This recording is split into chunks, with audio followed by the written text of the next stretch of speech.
Reppin' Philly ain't a choice, it's a way of life. PhillyGoat.com is your one stop shop for Philly pride. Use the promo code Jim Montgomery for 10% off.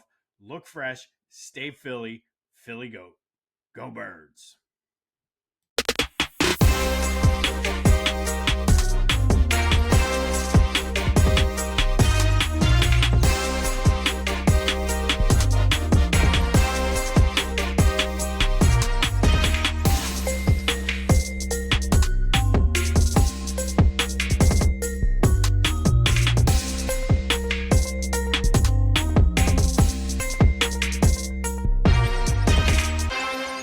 What's up, everyone? Welcome to the Brotherly Birds breakdown for Week 17, the Buffalo Bills.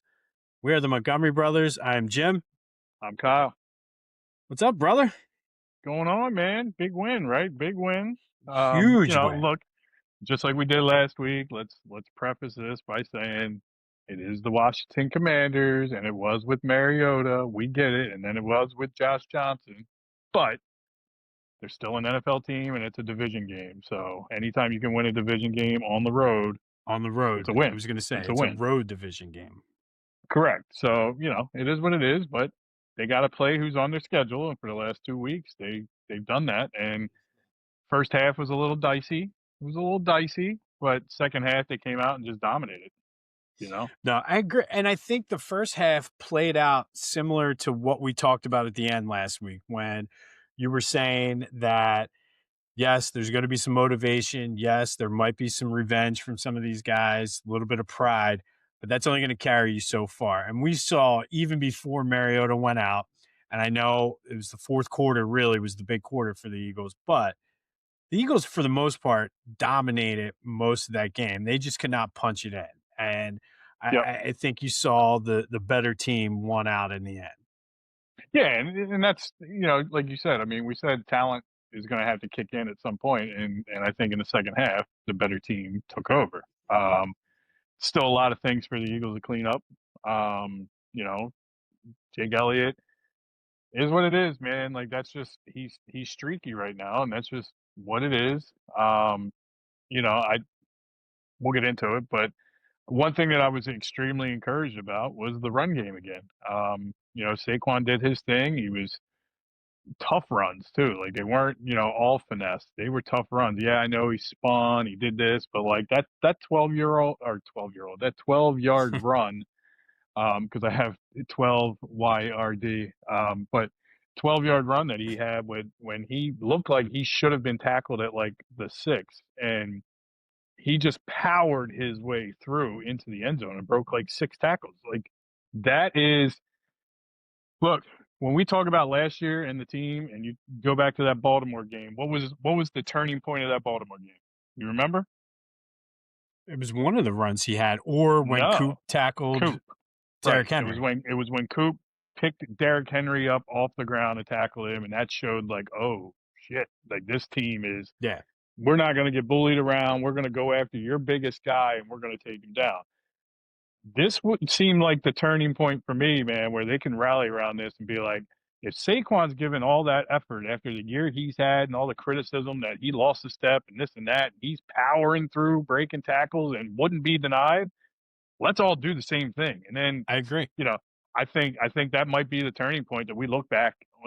Who knows what's going to happen in the next 6 weeks of the season, right, with the playoffs and everything. But we can look back on this and go, that's where it changed. That's the toughness. That's that mentality. That's that attitude. You saw it with Jalen. You saw it with the offensive line. Like, everybody just kind of, they changed, man. They flipped the switch as soon as that happened.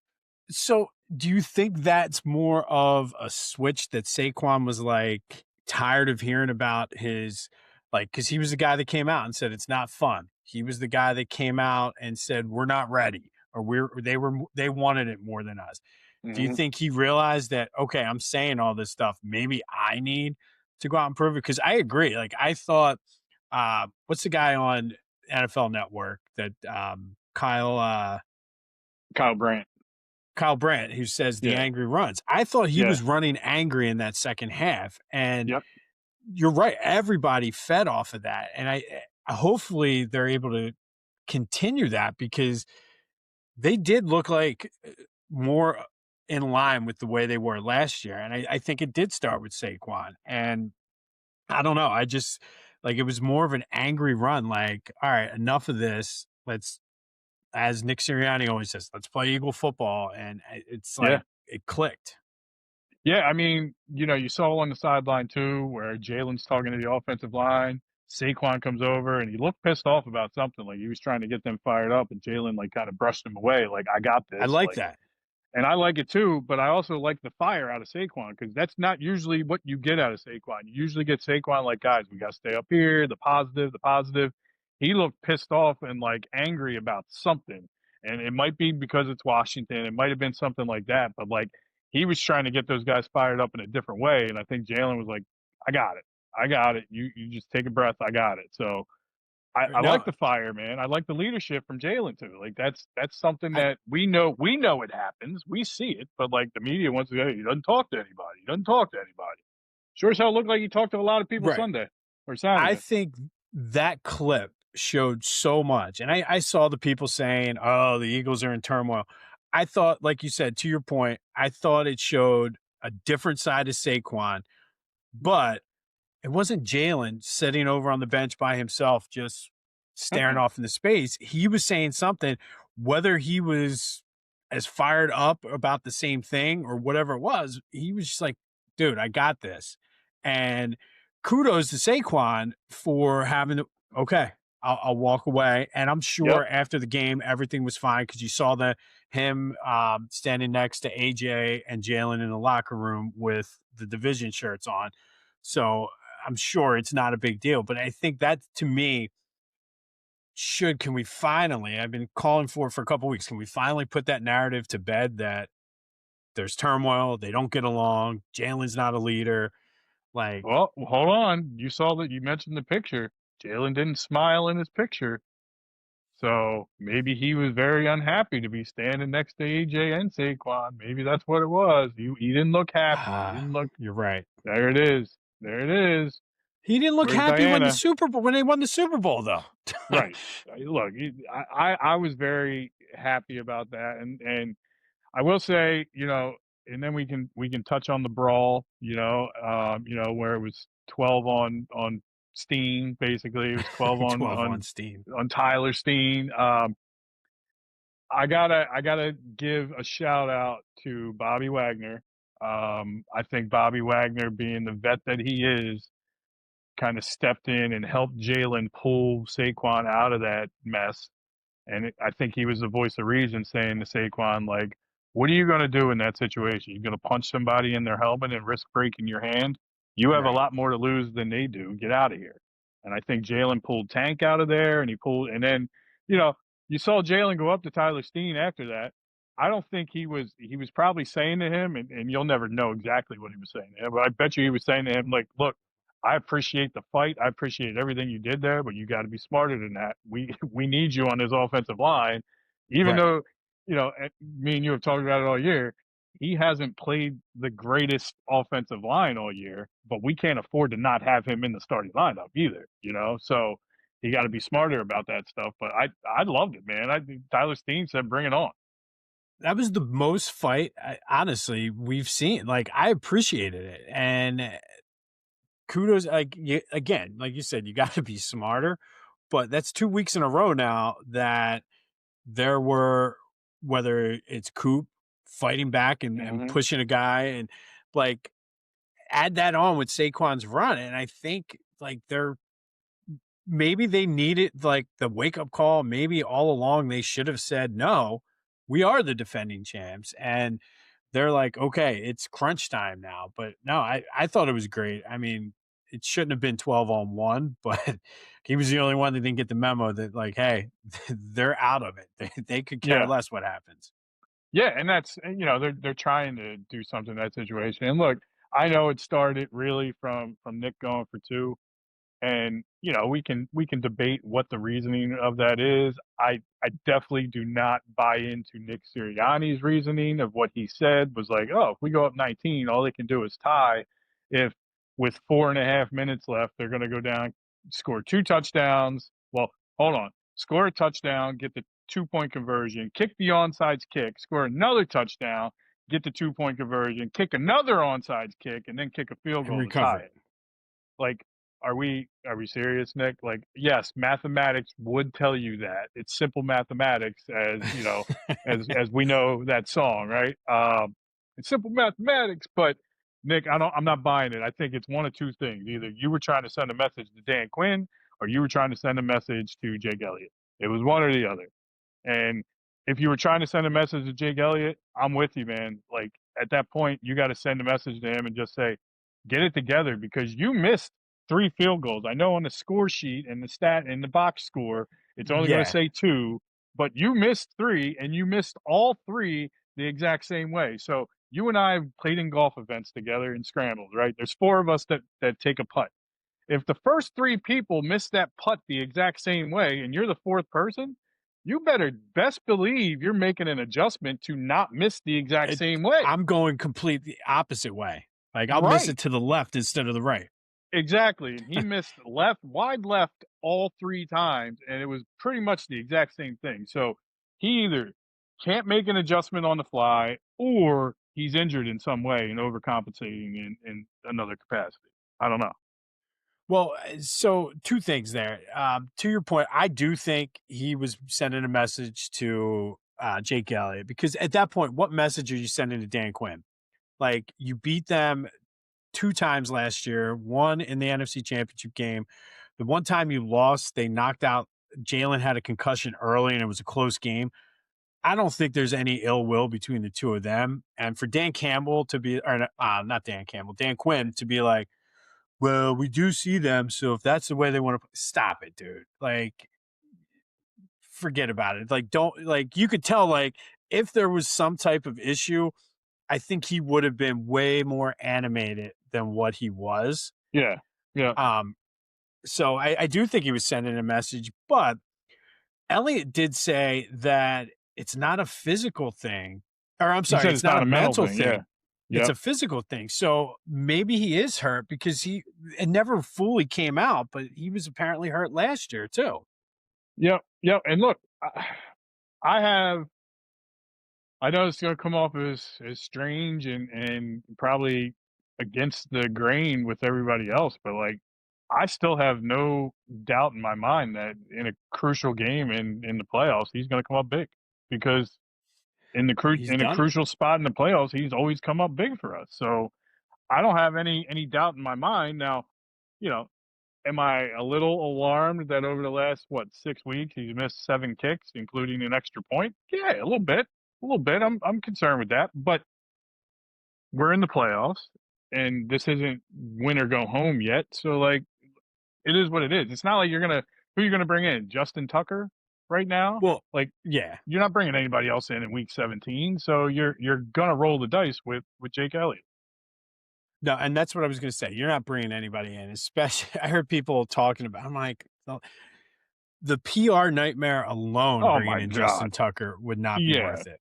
Yeah, you might as well try to trade for Deshaun Watson to be your backup next year. Like, that's literally what we're at, right? And just open up a massage Exactly. parlor at NovaCare Complex, you know? So, but Jake was not the only special teamer who had a rough go at it either. Mhm. What's up with our kick returners this year? Well, can we Our punt returners too. can we acknowledge that Will Shipley has probably this is probably going to be his last season as an Eagle. I think Tank has played himself into the backup role over Shipley, and I think they'll be either drafting a third running back, or they're going to be picking one up, whatever they're going to do, right? Well, Tank's still under Um, contract for another year, right? Tank is under contract for another year. Yeah. So, um, yeah, I mean, I still have more confidence in Covey returning punts than Gibson, Oh who yeah. is no longer with the team. But you know, I don't know what's going on, man. Like, I don't know if they're trying too hard to make a play, and they just overanalyze. I don't know. Like, Well, sometimes with Covey calling a fair catch at like the 7, like, take your chances of that thing rolling into the end zone. Like, I'd rather you do that than to fair catch it at the 7 and botch it, and then all of a sudden they do end up getting the ball. You know, like, right. I don't know. It's just special teams coach maybe is part of the issue too. You know? Maybe. I mean, I thought the fumble was just a great play. I think Washington made like it was. I mean, he was trying to extend it, but I think it was just a good punch out. Hmm. Um, the hesitation out of the end zone, though, that like you got to know where your feet are. I think that's what happened. I think he was originally just going to catch it and let it go, and then he was like, "Well, I'm straddling the line. I got to come out now." It was like Yep. too late by the time he realized it. Yeah, you got to make that decision before you even catch it. You know, regardless, like unless I'm 2 yards, 3 yards deep in the end zone, I'm coming out. You got to Right? take And it like, out. right, and that's the mentality, and I think him and Shipley need to get on the same page with that when they're back there returning those kicks. So, like, they need to talk about like, I don't understand why they don't talk about it beforehand so they know, like, you're bringing this out, or unless it's on the 5 yard, whatever it is, you know, like, I just think that there needs to be better communication there. But yeah, to your point, man, you can't hesitate in that situation. You cost Yeah, yourself 10 yards easily, you know, because they're already coming down full speed, even with the way that the stupid kickoff rules are, where, well, we can't move yet. We can't move until it's in the zone. wait, wait, Yeah, wait. yeah. Now you can It's move. like it's so dumb, so dumb. It just looks dumb, you know. It does. It's like a glitch on Tecmo Bowl when you Yes, kick where they off, and just stood it's like, there. Yeah, yeah. yep, yep. It's crazy. Uh, but I thought they played well on defense. Again, it was Marcus Mariota for most of the game, but uh, their defense isn't terrible. So I think that's why the game was close. But it's not like Mariota was moving them up and down the field either. I No, thought once no. again that the secondary played well. Dory was a little had a couple moments where it was just like, oh, he's back. But I think Yeah. overall, linebackers, the defensive line, like they all played well once again. And that's to me, that's what 4 straight games now after that Chicago or 3 straight games after the Chicago game that Mhm. they're rounded into shape. And if you go back even to the Dallas game when they were tired, that's 4 out of 5 games they're playing at a high level. I mean, statistically, uh, the last 7 weeks, they've been the best defense in the NFL from a scoring average perspective. They're only giving up they're giving up under 15 points a game. So, you know, I think the taking that in, obviously the shutout against the Raiders helps.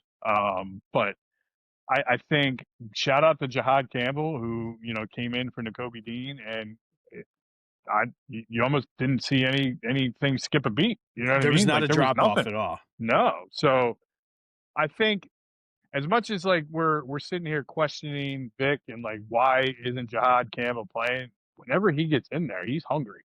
He's hungry to prove himself. So maybe there's, you know, kind of like the wise man in all this, and Vic is like, I'm gonna dangle the carrot in front of Jihad, so when he gets in there, he's extremely hungry and he has fresh legs, because when he came in, like you said, man, there wasn't a drop off at all. Um, No. you know, I I as much as we said before we want to resign to Kobe, like, dude, he gets injured a lot. Like, he gets banged up because of the way he plays. Like, he plays so Yeah. hard, like straight downhill, like so physical. Like, he's bound to get injured. So it's tough, man. It's a tough call. Like, if somebody's going to overpay for him in the offseason, he's gone. But if they can get him back at Yeah. a hometown discount, I think Howie's going to do anything he can to bring him back. But you can't overpay for him at all. You know? No, not after that. I mean, but he says he's fine. He said it was just well, I think he eventually came out and said it. Jordan Davis said after the Yeah. game he was fine, but Yeah. um, Dr. Davis over here. Yeah. Well, that But gives you the Jacoby flexibility did though say he when you was have a fine. guy like Jihad Campbell that you can put right back in, you know? Like, you don't have to risk N'Kobe Dean, especially in that game. But you don't have to risk N'Kobe Dean going back in and risk getting injured more. You can just put Jihad Campbell in there, and if there's not a drop off, you're good, you know? No, and so another thing we can put to bed this week: the no team has won the NFC East in consecutive years in 20 some years since 2004 when the Eagles did it. Yep. Finally, we can put it to bed. Like, I can never remember his name. The color commentator that used to play tight end, Greg Olson, Greg Olson. was Yeah, like, Greg I Olson. can't wait to retire this thing. I agree, Greg. I Yep. agree. Like, finally, it's done. So I thought the way they celebrated was appropriate too. Like, I know there were people saying they should pop bottles, they should do this, and I'm like, no, because it's just this isn't Major League Baseball where like you're bringing out the ski goggles and Right. No, this is Garrett the step. Stubbs is going to wear the overalls. Yeah, no, this is one step in the goal for the year, and the first team to clinch a division, right? So kudos, like good job. Now it's now it's getting ready for the playoffs. Like now you're on to the next thing. And I like that focus. I like the way that they do that. Like we mentioned it last week, and it was good to hear Saquon say the same thing. It was a hat and t-shirt game, right? That's exactly what Yep, it was. It was a hat and t-shirt game. That's how they treated it after the game. They put their hat, they put their t-shirt on, they celebrated a little bit. Then it's business as usual. They enjoyed it on Saturday the night, and I'm Buffalo. sure on the Buffalo. That's it, right? So, I good job for them winning. Good job for winning back to back. And I didn't have any doubt in my mind that they were going to win that game. It didn't look good in the first half, but I just knew somehow they were gonna get it done. I was having flashbacks. Who was the guy that played for that was a quarterback for Minnesota when they had to move the game to a Oh, Tuesday night? yeah. Who was that guy? I've, I Um, can I had God, who was that flashbacks. guy? My I'm gonna. PTSD was kicking in. Yeah. I want to What say what it's year not was that? or Webb was his last name. Yeah, Joe Webb. Joe Webb. Joe Joe Webb. Webb. I had Yeah. flashbacks of Joe Webb when I saw Yeah. Josh Johnson come in there, but Yeah. they hit, and then I saw him throw a pass, and I'm like, okay, we're good. Well, I mean, you got to remember, this is the same Josh Johnson that, in 22 came in as like the eighth string quarterback for the Niners and couldn't do anything. Right. The So, same Josh Johnson that Donovan McNabb was still on the Eagles when Josh Johnson was drafted. That's how long he's been in the league. and he's played on, I think, what, 15 NFL teams or something I like think that, they and said some type of 15, NFL almost record. half. Yeah. Yeah, yeah, that's crazy. I mean, good for him. He probably made bank in his career just being a backup quarterback. Easiest job, man. Just sit there, hold the clipboard, wear a headset, Yeah, pat the yeah. starter Listen, on the back. I was getting ready to say, listen to your starter vent about that pick, and that's all you gotta do. That's all you gotta do. Occasionally I go couldn't have in made and that run throw. for your life. Yeah, yeah, exactly. No, you did great, man. You did everything right. You did everything right. As you're collecting But I $4 do million want to dollars to say, sit on the bench. yeah, I mean, I would do it in a heartbeat. Yeah, yeah, absolutely. Why That not? or the backup punter. I'll be a backup Yeah, punter. yeah, But I just want to say, and I know you have some thoughts on this too, but I talked about it this week on my podcast. Can we just take a moment, take a step back? And I know the team is focused on Buffalo, but I think as fans, we need to take a step back and appreciate what Jalen Hurts and Nick Sirianni, the two of them together, I'm going to put them both together because I don't think you can put it all on one or the other. What they have done since they've been teamed together here in Philly. 5 years together, 5 times in the playoff, a Super Bowl, another trip to the Super Bowl, what, two NFC East division, three NFC three, East division titles, double digit wins for those 5 years. In the fifth year, they won 9 games when they were 4-7 at one point or something during that year. So can we just appreciate what they're doing? Put the hate aside, put the he's not a franchise quarterback, he's not top 10, he's a buffoon. We just acknowledge that they're doing a hell of a job. Like his 5 year stretch here is far better than anything Andy and Donovan ever had. yeah. I mean, that's my 2 cents this week. So we'll expand it and go into 4 cents. Because that's basically what it is, right? We're sharing this one because I think as Philadelphia fans in general, we need to appreciate what we have because the Phillies are in an era where they've made the playoffs 4 consecutive years as well, which is unmatched compared to those early 2000 teams with J. Roll, Utley, Howard, right? Same thing with the Eagles right now. Like the 5 times in 5 years is the only thing that's better than this is the Andy Reid McNabb from that standpoint. But they didn't get a Super Bowl. We've been to two Super Bowls, with this individual era, and you got to throw Howie in there, right? Because Howie helped orchestrate this whole thing and help build this roster, and you take into consideration they just dropped the Pro Bowl voting and where the guys are: Coop, Q, Jalen Carter, Cam Jurgens, right? Zach Bond's the other one, but like Zach Bond was a free agent, but still they brought him in um, he was a special teams guy in New Orleans, and they brought him in. So I'll like, give think Vic about credit that. for that one. I think so too. Yeah, yeah, absolutely. Well, I gotta give Howie credit for bringing Vic in, For right? So like, true. it all goes back and like shout out to Jeffrey Lurie who thank God he's the owner, man, because the last 30 years of him being the owner have been arguably the greatest 30 years of Eagles. Not arguably, they have been the greatest It 30 is. years of Eagles football. Um, and on top of that, there's a direct correlation here. 30 years ago, Jeffrey Lurie became the owner. I think it was 31 years ago or something like that. But he became the owner of the Eagles. It 94, yeah. yeah. So and it's been 30 years since the Dallas Cowboys have made an NFC Championship game. Coincidence? Coincidence? I don't know. I don't know. I'm just saying. So as Eagles Everybody fans, loves Buddy, yeah. but I maybe it's mean, Lurie is the ultimate cowboy hater. I think Lurie is right. So one thing I will say is I just we have to acknowledge, and like you and I have lived it, right? We've lived the downtimes and we've lived where they're, this point in the year where we don't have anything to look forward to. We don't have nothing to look forward to. So we don't even have the draft to look forward to because we know that we're going to screw it up, right? So Right. this is a completely different feeling, and I'm kind of jealous of our kids who have seen this, and like if they were born from 2016 2015 on, right? Yours and the even my oldest kids, like they've seen Super Bowls. Like when we didn't see a Super Bowl till we were adults.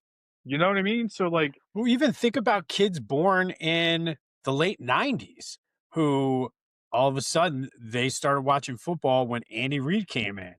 right. And short of like a little bit with Chip Kelly, they know nothing but success. And it's absolutely crazy when you think about that, and like I just I don't think Eagles fans appreciate it enough, and I think that's why everybody's entitled, right? We're so quick to, if we go on that 3-game losing streak, well, we got to see what the backup quarterback can do. Jalen sucks. What? What are you like? What are you saying, right? And like Nick is this. Nick's not a good coach. They should fire him and move on from him. And like he's arguing like he's on pace right now. There's only one other coach in NFL history that has more wins in their first 5 years than Nick Sirianni, and it's George Seifert, who took over for the Bill Walsh led 49ers. So He that was stepped into a already a ready-made stacked situation. it was a stacked roster. You know what I mean? It was like the Barry Switzer taking over for the Cowboys in the 90s. Like he took over Jerry Johnson's team and won a Super Bowl. You didn't build that. It was the same No. thing with Gruden and Tony Dungy's Buccaneers. Like you took over Oh, Dungy's. that was Dungy's Super Bowl. Correct. So like let's not act like, and I'm not taking anything away from Gruden, don't get me wrong, but like No. let's not act like We'll have Barry you on, Switzer's on Chucky. We'll this. have you on. Yeah, but like Barry Switzer's not on the same level as Jimmy Johnson.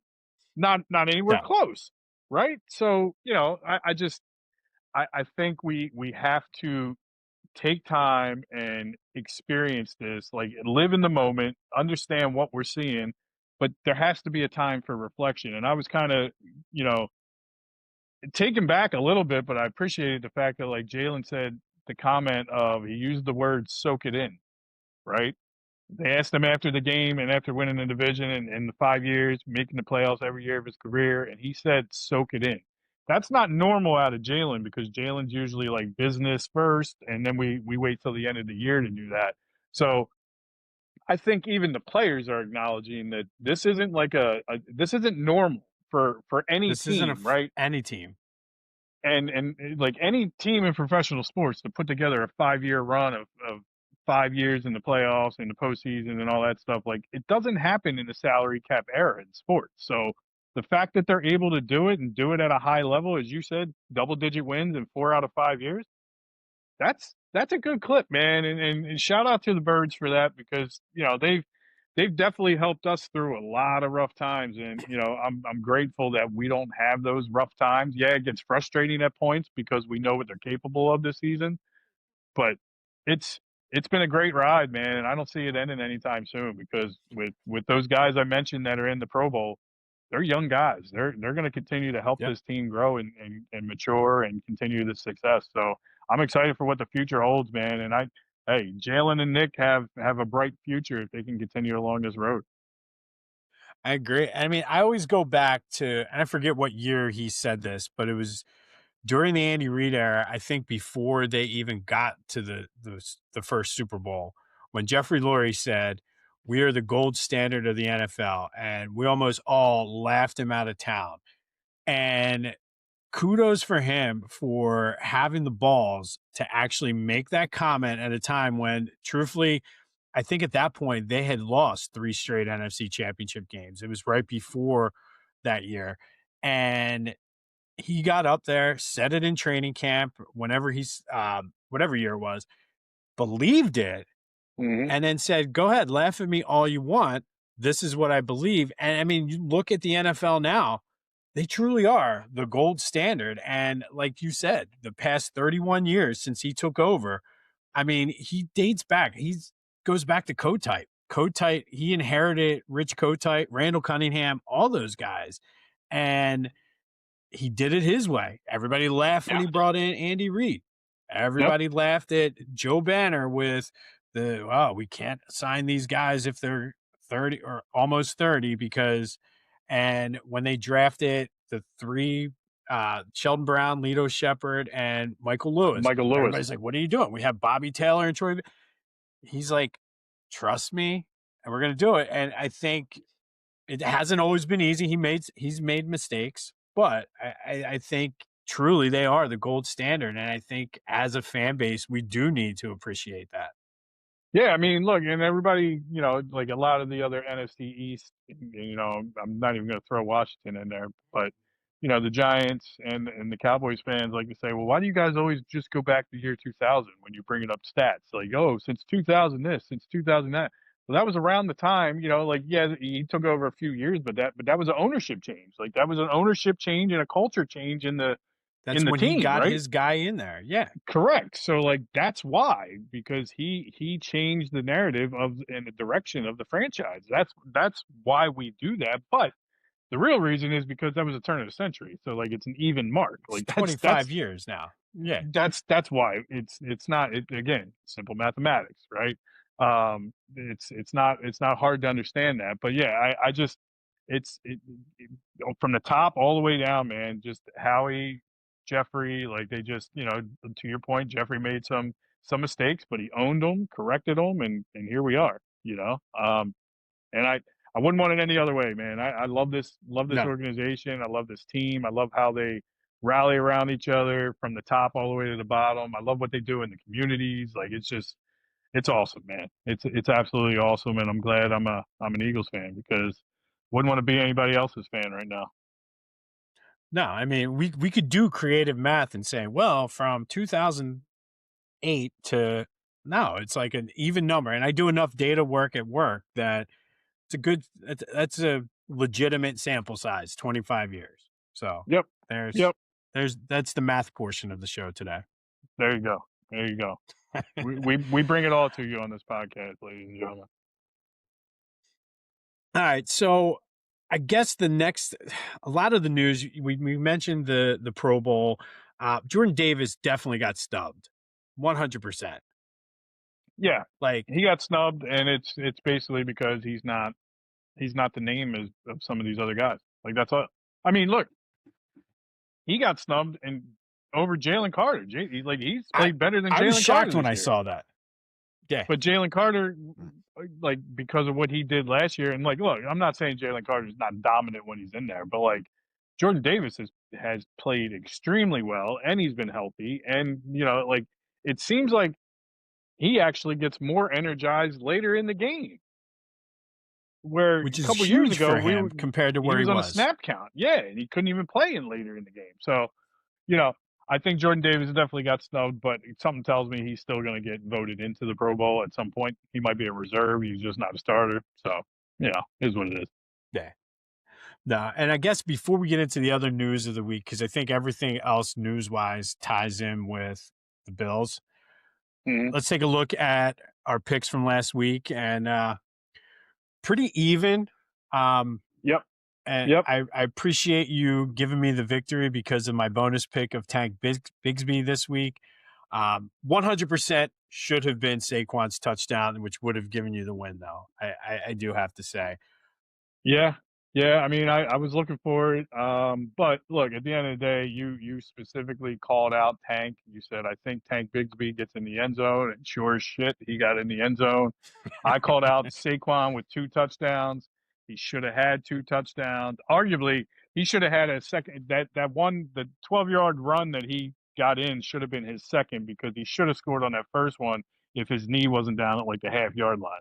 So, and then Right. they ended up passing it to Devontae anyway. But that's kind of where we're at. But yeah, good job last week. I think we were pretty even the whole time. And then We I'll give were. it to you for Tank. I'll give it to you for Tank. Nice. And I'll take it because I need it. That brings my record to 5, 6, and 4.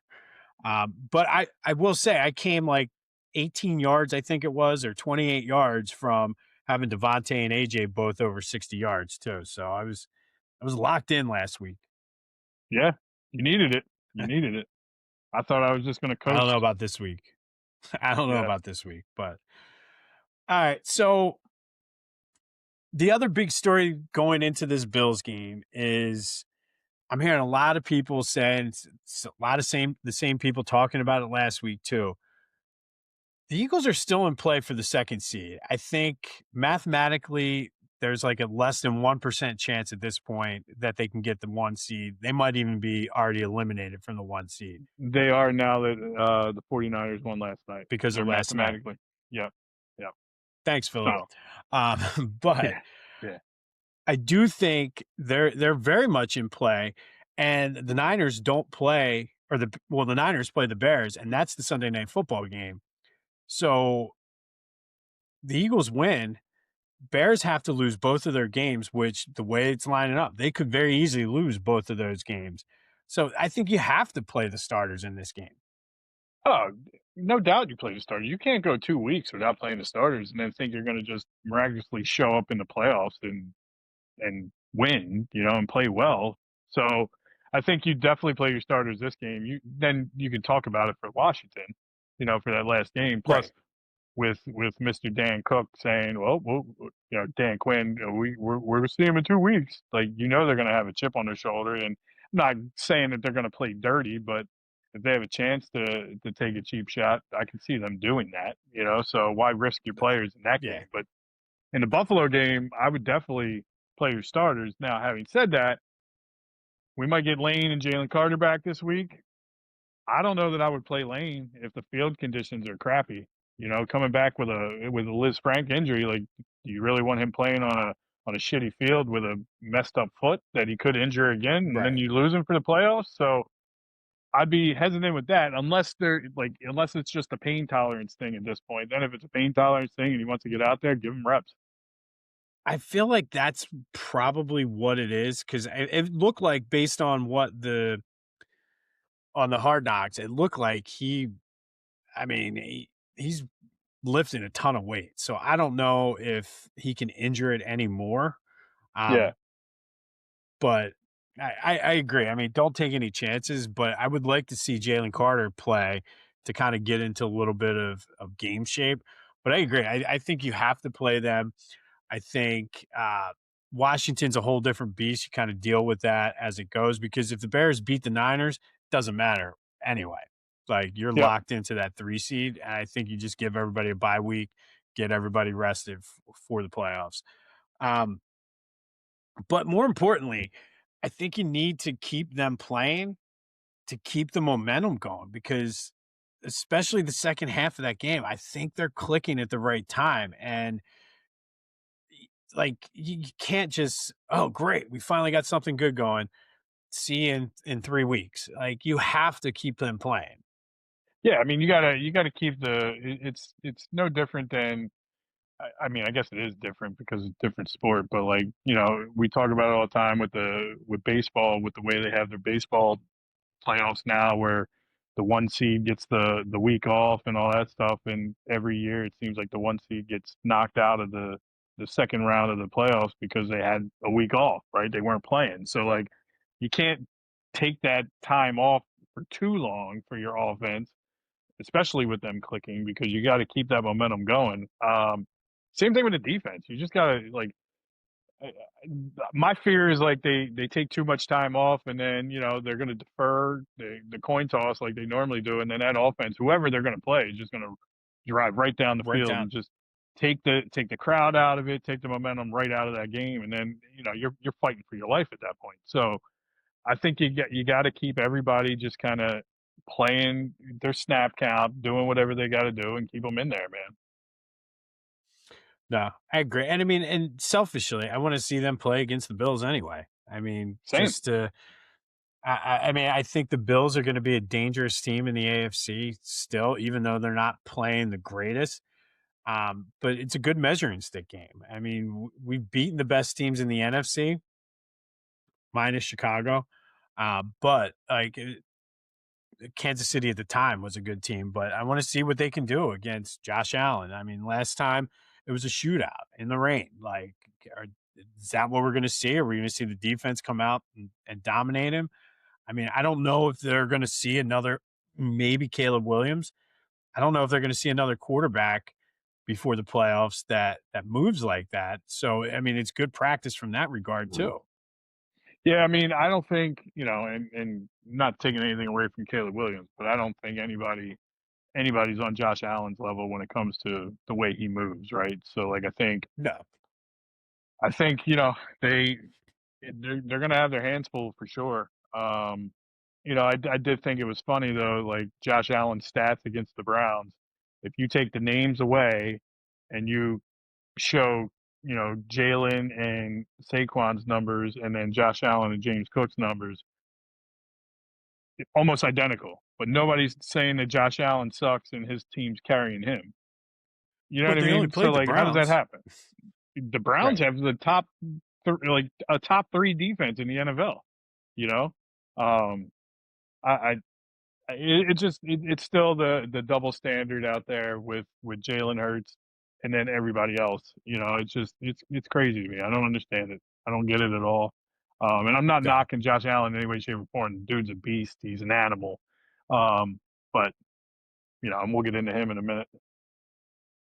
no, I agree. And like I said, we might as well get into it. I mean, what do you do? I mean, he's banged up, I guess, but I don't think there's any way he's not going to play. They keep saying he's day to day, but Who, Josh I Allen? think Josh Allen, he hurt his foot at Yeah, he's playing. He's playing. They're still fighting for the division. Like no, I they're thought New still England won the division. They're no, fighting for because their playoff lives though. I thought they still had a chance because aren't they 11-4? Because we're 10-5.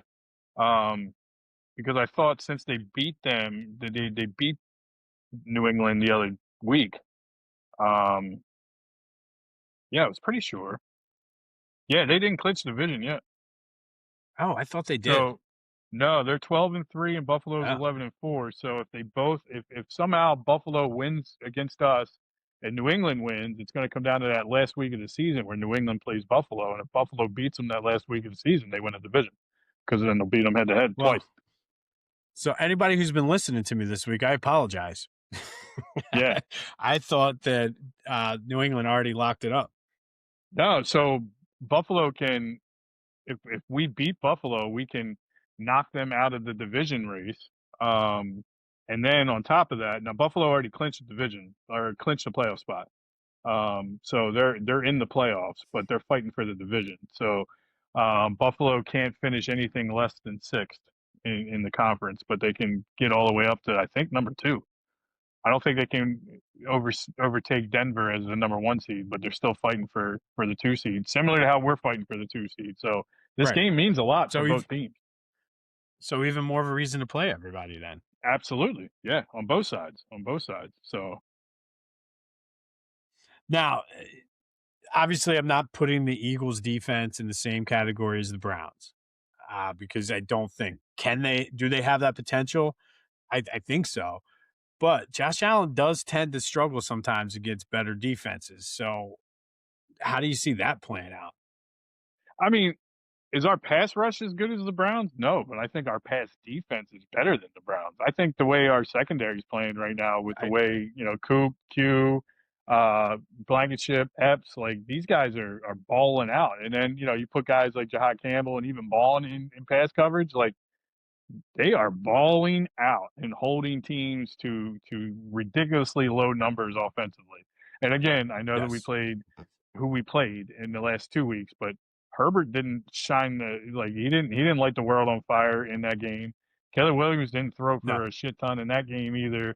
Um, Dak did what he did, but Dak's always going to get yards. But you know, it is what it is. They were on the field Um, half that whole second half though Correct. too. That's what I was saying. So I think I wouldn't put us in the same category right now, but yeah, I mean, I think if the Browns can definitely get that pass rush going against the Bills like that, I'm sure our defense can too. You know, I would That's what I would take mean, the way our defense is looking playing right now.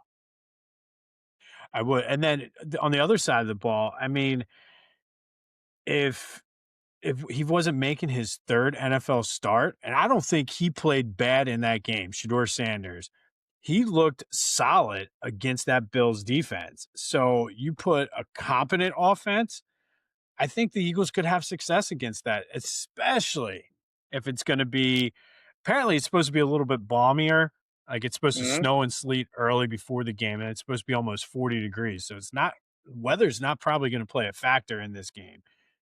The Eagles could have a big day against this Bills defense. Well, look, before he got injured with that horrific injury, Quinshon Judkins was having a great game. From a fantasy perspective, he was having a hell of a game with running the ball and everything else. So I think the Bills defense is gettable from a run perspective. So I look for Saquon to have a good game. But if they continue what they've been doing, so if you noticed offensively what the Eagles did, the last 2 games they've lined up a lot under center. Um, then last week, Saturday, they lined up a lot with an empty backfield and allowed Jalen to kind of see that. And Jalen took off running right away, even under center. So what they've done the last 4 weeks, they've given defenses a lot of different looks to look at on They film, have. because then they don't know what's coming. Exactly what you and I talked about, where oh, you're lining up in 3 formations and you run 60 plays out of 3 formations. It's kind of easy to dissect. Well, they completely changed that whole narrative over the last few weeks. So you're welcome, Eagles fans, because clearly somebody is listening to us and they make the adjustments based on what we say. It's clear as Hey, day. They KP. listen. It's Yeah. KP. Uh, Or let's just say it's it. It's Loeffler. KP. You know, KP's or listening. I wouldn't be surprised if Nick listens to it. He tells Brandon Graham, like, hey, we need to block out the noise, but he's listening.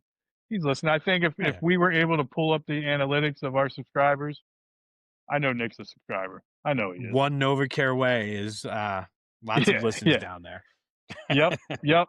So, I think if the Eagles play the same way that they've been playing over the last few weeks, because look, I know they didn't beat the Chargers, but the offense definitely showed some flashes of getting it together. So They did. if they can continue along that momentum, the Bills defense is definitely gettable. I agree. So let's get right into it then. What are your 3 keys to an Eagles victory?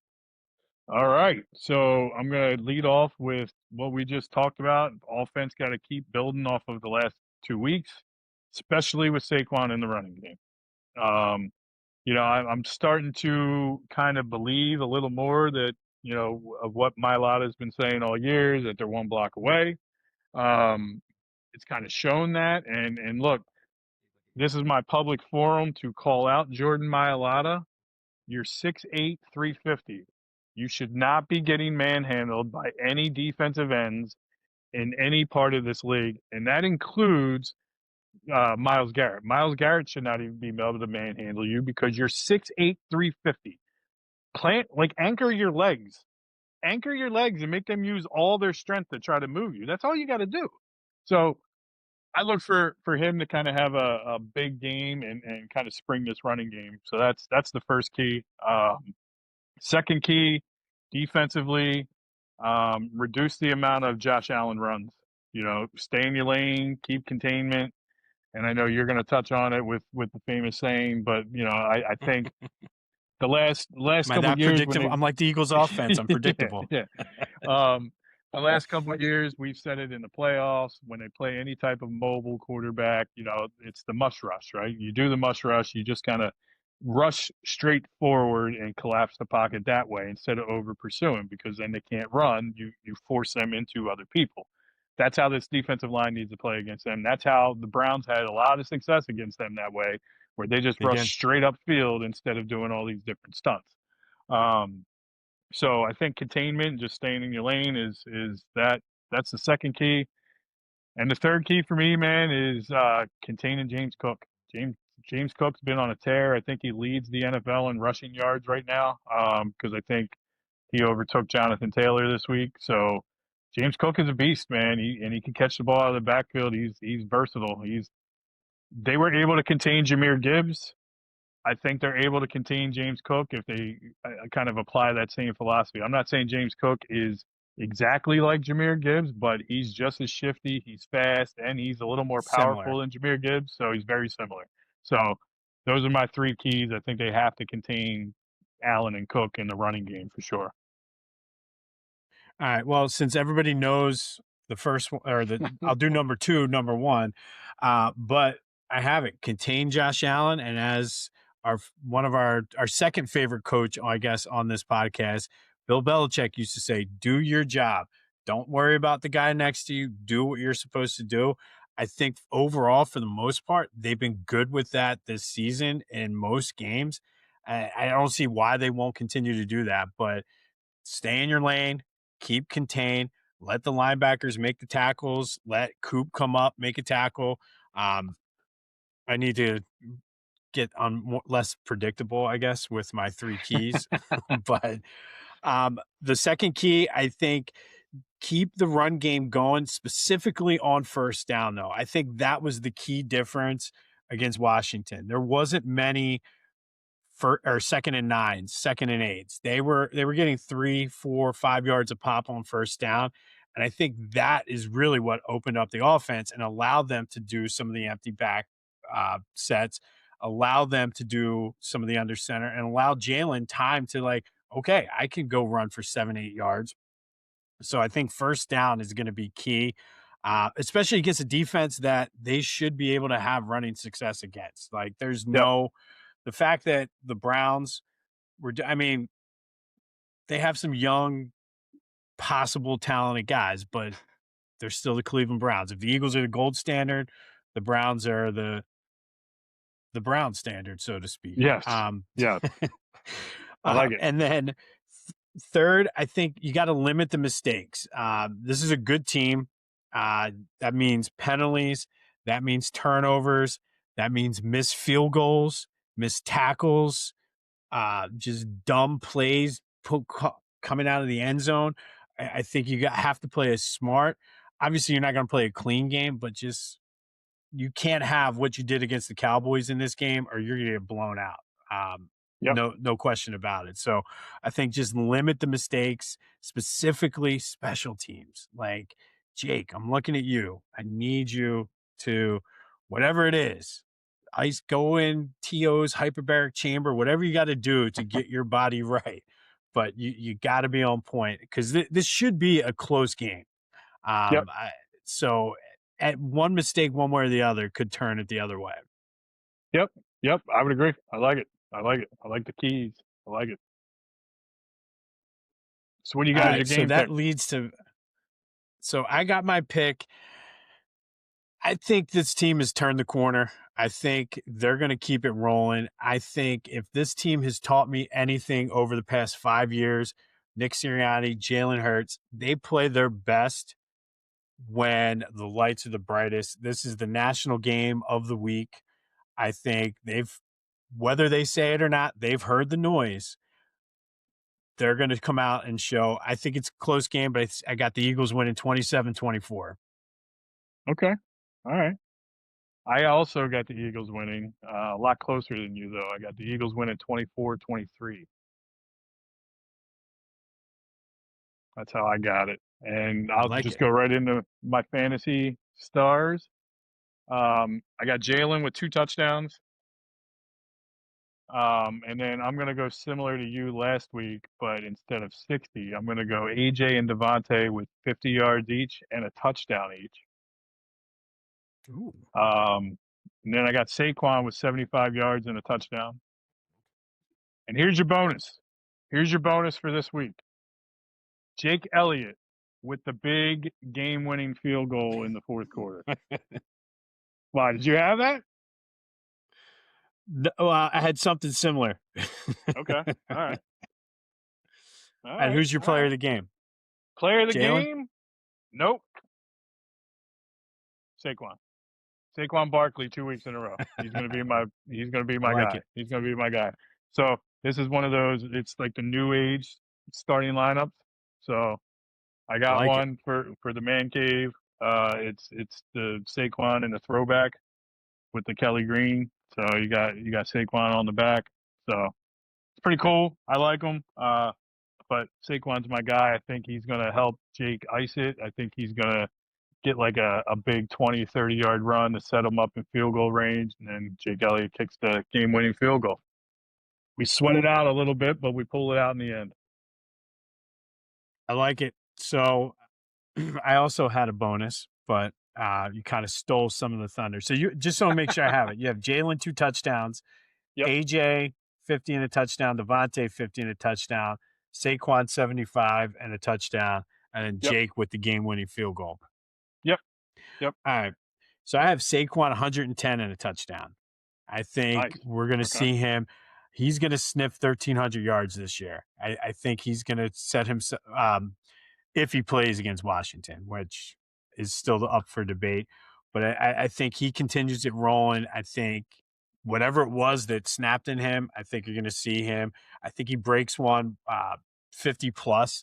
Not part of my fantasy pick, but I think he breaks a long one and scores on that. I got Jalen with 2 touchdowns. And then I got the defense with 2 turnovers and 3 sacks. I think they're going Oh, to get after Josh Allen. I think, I don't know. I saw the play with the foot. Don't ask me why I was watching the Bills Browns game. That's what I was watching Sunday, whatever. I think it's a little bit more serious than what they're saying. And to your point too, I think our pass rush is going to be able to get after him as long as they stay in containment. So 2 turnovers and 3 sacks. I got AJ with 75 yards and a touchdown. And then my bonus was Jake Elliott's going to kick 2 field goals. okay. All right. 2 field goals. I I like it. had it. I like it. So I like the Well, game look, winning one. I wish I'd have thought outside of the box with that. I like the pass rush thought because especially if we're getting Jalen Carter back, he should be able to wreak some havoc in there and like hey and shout out to our boy BG, right? Like BG's been playing defensive lineman, like he's playing inside and he's getting pressure. So my man came back from retirement and is just like, Vic, put me anywhere, coach, put me anywhere you need me to go and I'm gonna wreak havoc. Like Yep. talk about efficiency. 3 sacks and 9 snaps in the last 2 games. Like I like that efficiency. Let's keep that up, But you imagine know? what now he can do if he moves back to the outside. Right. I mean, he's getting sacks Dominate. from from Jalen Carter's spot. Yep. Yep. So, I like what's happening right now with the way this defense is playing. And if Josh Allen is indeed banged up, if his foot does cause a little bit of a problem, that's only going to help them contain him in that running game too. So, that'll Yes. help. He won't be as shifty as he normally is. So that might help create a little more pressure automatically because he can't move as much. But I don't know, man. I'm not buying it. I just Josh Allen's like, to me, he's like Justin Yeah. Herbert, where they're tough, tough, tough, and they're going to play And unless his they have now no. his Go ahead. no, and I was going to say his foot injury is not nearly as severe as Herbert's broken hand. So I don't want to make it seem Yeah. like he's got like on crutches right now. But it was just one of those little things. Like he missed the play. Yeah. Or went Yep. back to the locker room early, I think it was, but Yeah. they shot him up with something. But yeah, I'm not saying he's coming out like Willis Willis Reed Reed. Yeah. like style. I'm just saying it's one of those things, especially if it's a little soft and mushy on that turf up there, Yeah, it could pose a could be, problem. man. Yeah, it could be, could be. All we need is an extra split second in some of these sacks too. So, if Yes, that little injury gives us another split second, we'll take it. I like it. All right, so we got big game. Like I said, big game, and we're just got guaranteed we're at least one more episode than what we had planned on at the beginning of the season. So we'll continue Yep, to add those episodes as we go. love it, Hopefully, four love it. more. But Yeah, hopefully, hopefully, good all right, deal. brother, where can everybody find you at? You can find me on Twitter, Instagram at KyleMont16. And then you can catch me each week on the Clashing Conferences podcast. It's the Clashing Conferences Network this week. We did a special episode with the wives. I know Abby, your wife, Heather, my wife, they were part of it. They enjoyed it. They had a great time. I think they're looking forward to next time being able to talk a little more sports and a little less husbands. Oh yeah, So I've given that feedback, so that'll be a fun one. But then you can catch me each week on the State of Kentucky report, where me and my co-host Cody, we break down Kentucky sports, mainly Kentucky basketball, and we just broke down the Kentucky women's volleyball team that were in the national championship. So shout out to them. nice. They did not come home with the title, but great effort, great overall year. So and look, Kentucky basketball's back, man. They're back. They had a good win against Rick Pitino, who, if anybody knows me, which I know you do, you know that I despise that man. I hate that man. So it was good to get a win. I hate him just as much as I hate the Dallas Cowboys. So You anytime and you my get a win mother-in-law against, both. yes, yes, for different reasons, obviously, but is what it is. But yeah, that's where you can catch me. So where can they catch you, brother? I just want to say, I thought Heather came. Like she was prepared too. You could tell she had like stats. She was ready to go. She was, So and she took a shot at me, saying that I'm a closet Penn State fan and all this other stuff. she So did. I heard it. I heard it. yeah, oh yeah, yeah. I'm sure if you tune into the Clashing Conferences, that's going to get used against me. I'm sure. So get ready for that. Get ready for that. But yeah, that'll be fun, You man. caught the It'll be most fun. strays, I think, of anybody. I think I did. I think I did, and I well deserved, because I usually throw the most strays at all those wives and all their husbands. So it is what it is. I can take it. I can take it. It evens out. Yeah. But you can catch me every weekday, Monday through Friday. This day in Philly sports history. We take a trip down Philly sports memory lane, relive it all, the good, the bad, the ugly. Um, Hopefully this new year I'll be making more appearances on the Clashing Conferences network as well. Um, Great group, so be sure to check that out. And I don't have anything preachy to say today. Like things are going well, no preachy, no hidden agendas. Just be safe. If you're going out and enjoying your holiday, Merry Christmas, Happy Hanukkah, Happy Kwanzaa, Happy New Year. Just be smart, call an Uber, and don't do anything stupid like get in your car and drive. I'm sure you're going to do something stupid, but just don't let driving drunk be one of them. Couldn't have said it better. And we're not going to be like Smokey Robinson and call it Chinooka. We're not going to say Happy Chinooka. It's Hanukkah, so Smoky, happy. Yeah, smoky. exactly. Listen, you said it best, man. Enjoy the holidays with your friends and family. As always, Dallas sucks. Go Birds. And it's going to be another fun playoff season to not see that stupid star in the playoffs. So I think it's a Christmas miracle and a Christmas gift for all of us Eagles fans. So there's my parting shot to the Dallas Cowboys. And look, I will say this too, real quick. I don't know if you saw the recent interview and the video with Jerry Jones.